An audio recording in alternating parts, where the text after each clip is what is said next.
इस पवित्र भूमि पर शिव तत्व को जाने हम।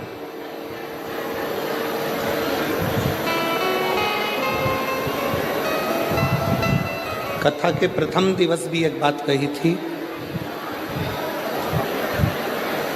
कि देवराज नामक का ब्राह्मण शिवालय तक पहुंच जाता है पर शंकर को जान नहीं पाता।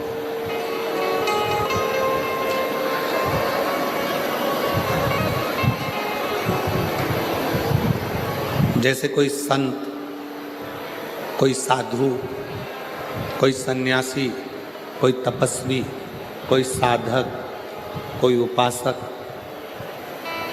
अपने नजदीक में रहते हैं और आप और हम उन संत को पहचान नहीं पाते। हम उन साधु को, हम उन तपस्वी को, हम उन साधक को, हम उन भक्त को जान नहीं पाते।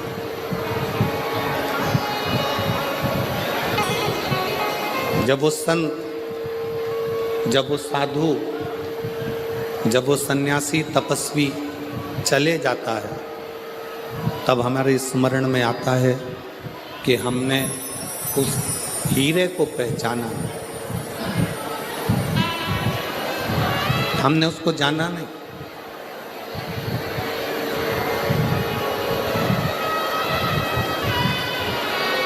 संत के जाने के बाद, साधु के जाने के बाद, तपस्वी के जाने के बाद हम उसको पहचानने का प्रयास करते हैं कि हम उस संत को जान नहीं पाते। एक बात बताइएगा रतनगढ़ वाली जीजियों और रतनगढ़ के जितने जीजा बैठे हैं वो,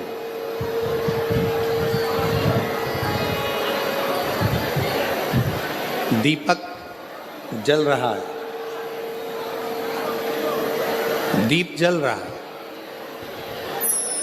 उसको घी की जरूरत है। अब जलते हुए दीपक को घी की जरूरत पड़ती है।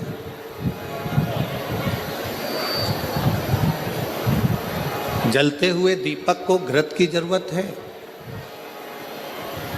जलते हुए दीपक को घी की जरूरत पड़ रही है। और अगर वो दिया बुझ गया, वो दिया समाप्त हो गया, उसका प्रकाश चले गया, वो दीपक बुझ गया, फिर उसमें कितना भी घी डालो, कितना भी घृत उस दिए में डाला जाए, उसके लिए जरूरत पड़ेगी क्या? जम के बोलो जरा। अगर दीपक जल रहा है, दीप जल रहा है, दीपक प्रकाशित है, तो उसमें घी की जरूरत पड़ती है और घी उसमें डाला जाता है। दीप बुझने के बाद, दीपक का प्रकाश जाने के बाद आप उसमें कितना भी घी डालिए, कितना भी घृत डालिए, उसकी कोई मूलता नहीं, उसकी कोई महत्वता नहीं। उसी तरह जब संत, साधु, गुरुजन, तपस्वी जन, साधक जन, उपासक जन हमारे करीब में रहते हैं तब हम उन्हें पहचान नहीं पाते, हम उन्हें जान नहीं पाते। और जब वो संत, वो गुरु, वो तपस्वी, वो साधक, वो सन्यासी हमारे बीच में से चले जाते हैं तब हमारे को लगता है कि हम उनके करीब में होते तो अच्छा हो। शिव महापुराण के महत्तम में जिस देवराज ब्राह्मण की कथा का महत्व कहा गया है, वो देवराज नाम का ब्राह्मण, ब्राह्मण कुल में जन्म लेने के बाद भी ब्राह्मण कर्म से वंचित रहा।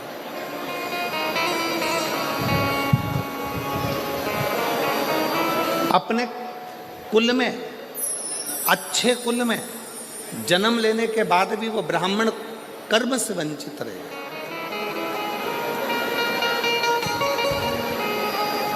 और एक बात हमने पहले भी कही, आज फिर कहते हैं रतनगढ़ की इस भूमि पर, आपका भाग्य, आपके कर्म को नहीं बदल सकता। आपका भाग्य आपके कर्म को नहीं बदल सकता। पर एक बात निश्चित है, आपका किया गया कर्म आपके भाग्य को जरूर बदल सकता है।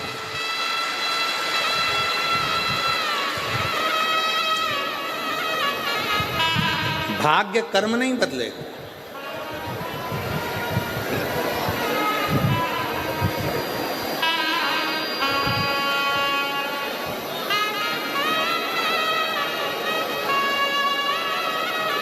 पर आपका किया गया अच्छा कर्म आपके भाग्य को जरूर बदल देगा। इसलिए मत बुरे कर्म कर बंदे, वरना पछताएगा। भगवान की आंखों से तो बच नहीं पाएगा, तो बच नहीं पाएगा। अरे ओ अज्ञानी मत करना दानी, अरे ओ अज्ञानी मत करना दानी। तेरे कर्म का फल भी तू ही पाएगा, जैसा किया तूने तेरे आगे आएगा। मत बुरे कर्म कर बंदे, वरना पछताएगा। भगवान की आंखों से तू बच नहीं पाएगा, तू बच नहीं पाएगा। आपका भाग्य आपके कर्म को नहीं बदलेगा।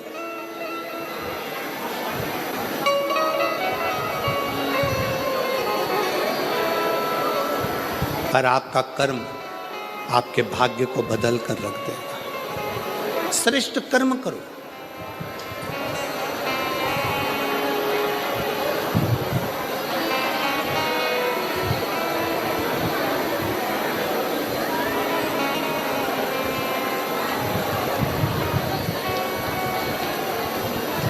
हम कहेंगे और हो सकता है कि लोगों को हमारी बात का बुरा लगे,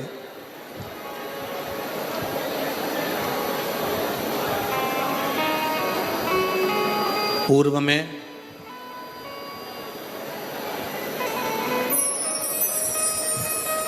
सबसे ज्यादा कठोर घात सनातन धर्म को तोड़ने के लिए 3 चीज पर किया गया था। पहले नंबर पर रोटी,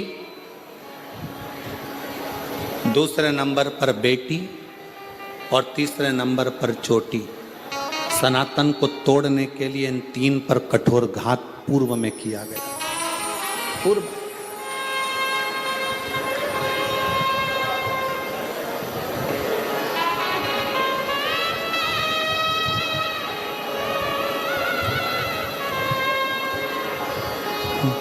बड़ा विचित्र कठोर घात किया था। इसलिए सनातन धर्म की मजबूती के लिए बेटी, रोटी और चोटी, इन 3 को बचाने का प्रयास करो तो सनातन धर्म अपने आप मजबूत होते चले जाए। और मेरा बेटियों से निवेदन है, जितनी मेरी बेटियां बैठी हैं, जितनी मेरी रतनगढ़ की मेरी बेटियां जितनी विराजमान हैं, उन बेटियों से निवेदन करूंगा, तुम्हारे माता पिता ने तुम्हें परवरिश करने में कोई कमी नहीं रखी है। तुम्हारे माता पिता ने, और जितने आस्था चैनल पर सुन रहे हैं, जितने फेसबुक यूट्यूब पर कथा श्रवण कर रहे हैं, उनसे भी कहूँगा, मेरी बेटियों, तुम्हारे माता पिता ने तुम्हारी परवरिश करने में, तुम्हारी पढ़ाई कराने में, तुम्हें बड़ा करने में, तुम्हें वस्त्र पहनाने में कोई कमी नहीं रखी। अच्छे कॉलेज में भेजने में कोई कमी नहीं रखी। तुम्हें छोटे से गाँव से उठाकर जयपुर तक, जोधपुर तक पढ़ने के लिए भेजा। पर मेरी बेटियों से निवेदन है, अपने माता पिता का सिर मत झुकने देना। धर्मियों के पास पहुंच जाती हैं, जरा सा बॉडी शॉडी देखकर, जरा सा गाड़ी का डीजल पेट्रोल देखकर वो बहल जाती हैं। और आखिरी में उन बेटियों के टुकड़े जब फ्रिज में और अटैची में मिलते हैं तो दिल भी दहल जाता है कि ये बेटियों की दशा है। थोड़ा समझिए, सनातन धर्म की मजबूती का क्रम है बेटी, रोटी और चोटी। रोटी से मतलब है अपना खान पान, अपना भोजन।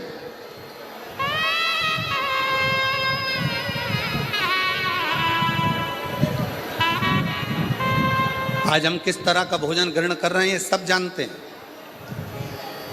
आज हम कैसा अन्न भाग ग्रहण कर रहे हैं सारी दुनिया जानती है।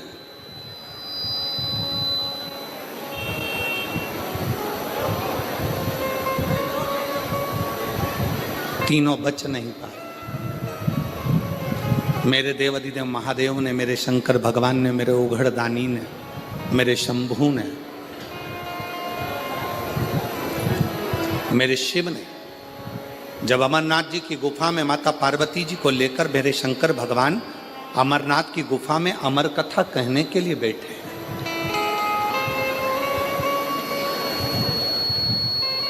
और पार्वती जी के मन में 5 संशय उत्पन्न हुए। उन 5 संशय में से एक संशय माता पार्वती जी का था कि संसार में रहने वाला मानव जब घोर कलयुग आएगा, कलिकाल चलता जाएगा, कलयुग बढ़ता चले जाएगा, कलिकाल बढ़ता चले जाएगा, तो पाप कर्म में लिप्त होता चले जाएगा। पाप कर्म में वो लिप्त हो रहा। संसार में ऐसा कलिकाल में कोई जन्म नहीं लेगा जिससे हाथ से, जिसके शरीर के द्वारा, जिसकी वाणी के द्वारा, जिसकी चित्त वृत्ति के द्वारा, जिसके नयन के द्वारा, जिसके हृदय के द्वारा, जिसके श्रवण के द्वारा पाप कर्म ना हुआ। ऐसा कोई नहीं जन्मा। शिव से, भगवान ओघड़ दानी से, भगवान शंकर से, बाबा मेरे मन के 5 संशय हैं। इन 5 संशय में से पहला संशय है कली काल में जन्मे मनुष्य की व्यथा किस चीज से मिटेगी।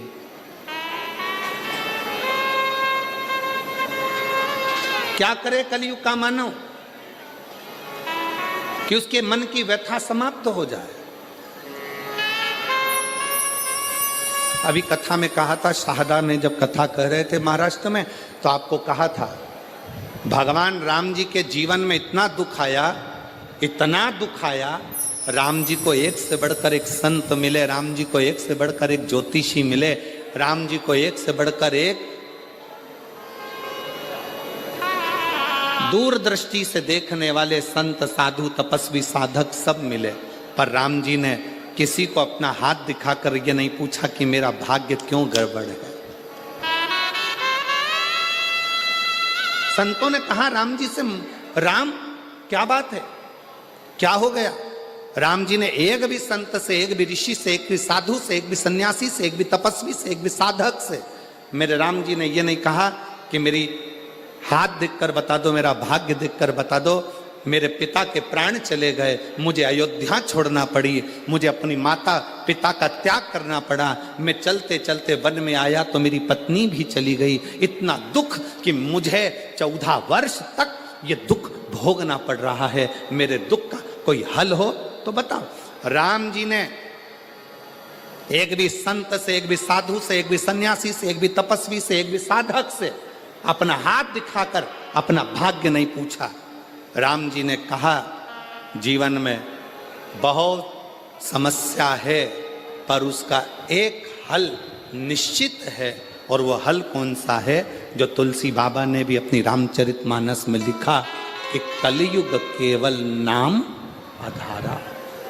तुलसी बाबा ने भी अपनी रामचरितमानस में लिख दिया कि कलयुग में केवल एक नाम की आधारशिला है। राम जी ने पूछा कोई ऐसा कर्म बता दीजिए, कोई क्या बताए। हाथ में भाग्य देखकर राम जी ने ये नहीं पूछा कि मेरा दुख क्यों आ रहा है, तकलीफ क्यों आ रही, कष्ट क्यों आ रहा है, कितने साल तकलीफ रहेगी, कितने साल दुख रहेगा, ये कितने साल भोगना पड़ेगा, ये राम जी ने नहीं पूछा। राम जी ने तो जाते से प्रणाम कर कर ऋषियों ने पूछा राघव आपको क्या चाहिए। राम जी ने कहा मुझे शंकर की कथा का रसतत्व ग्रहण करा दो, क्योंकि मेरे जीवन की व्यथा को शिव कथा समाप्त कर सकती है।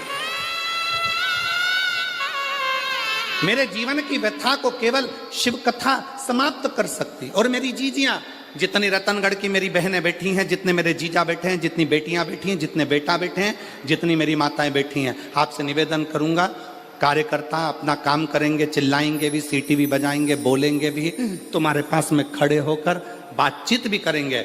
आपका एक काम है, सिर पे पल्लू लेके उसके पांव पड़ करके देना। मैं 2 घंटे 3 घंटे मुझे कथा सुन लेने दे, इसके लिए मैं तरस रही थी और इंतजार कर रही थी इस कथा के लिए। मुझे सुनना, केवल श्रवण करना। पास में बैठी तुम्हारी बहन, तुम्हारी सहेली भी अगर तुमसे बात करे तो उसको हाथ जोड़ कर कह देना, एक दिन कथा टीवी पर नहीं आई, एक दिन कथा रतनगढ़ में नहीं हुई तो बेचैनी बढ़ गई कि हम रतनगढ़ वालों का कौन सा पुण्य थोड़ा थोड़ा कम हो गया था, ऐसा क्या हो रहा था जो हम कथा से वंचित। रतनगढ़ वालों की पूरी परीक्षा मेरे शंकर भगवान ने ली है और परीक्षा में पास हुई। पुण्य कम नहीं हुआ, रतनगढ़ वालों का पुण्य 4 गुना बढ़ा, उनकी बेचैनी 4 गुना बढ़ी, उनकी परीक्षा 4 गुना बढ़ी। और वो एक लाइन कहते हैं ना, तुझसे मिलने के लिए तेरी कसम, एक मुलाकात जरूर। पूरी इंतजार करते रहे। अपने अपने छोराओं से कहा, देखो जरा मोबाइल पे, देखो जरा कथा हो रही क्या, देखो जरा कथा हो रही है क्या, देखो जरा कथा हो रही है क्या, देखो जरा कथा हो रही है क्या। हम लाहौटी जी कहाँ बैठे हैं, लाहौटी जी आपको भी और पूर्व विधायक जी आपको भी धन्यवाद देते।